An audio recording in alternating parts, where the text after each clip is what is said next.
Aurel Stodola bol jedným z najvýznamnejších slovenských vedcov a technikov, ktorého prínos do sveta techniky a fyziky je neoceniteľný.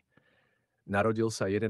mája 1859 v malebnom mestečku Liptovský Mikuláš a jeho životná cesta ho zaviedla až do Zürichu, kde zomrel 25. decembra 1942.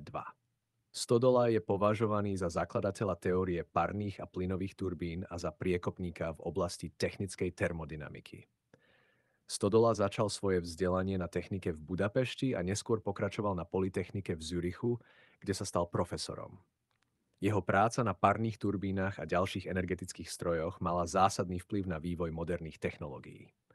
V roku 1903 vydal knihu Die Dampfturbine, ktorá sa stala základným dielom v oblasti termodynamiky a dodnes je považovaná za kľúčový text pre študentov a odborníkov v tejto oblasti. Počas svojej kariéry Stodola spolupracoval s mnohými významnými vedcami, vrátane samotného Alberta Einsteina. Jeho výskum a inovácie prispeli k rozvoju energetiky a techniky, čo mu prinieslo medzinárodné uznanie a ocenenie. Stodola bol nielen vynikajúcim vedcom, ale aj pedagógom, ktorý inšpiroval mnohých študentov a mladých vedcov.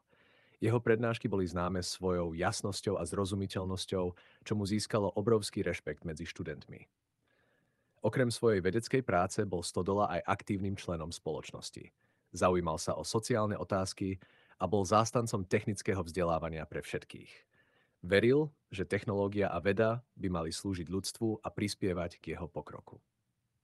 Jeho dedičstvo žije ďalej v technických a vedeckých komunitách po celom svete, kde je jeho práca stále uznávaná a študovaná.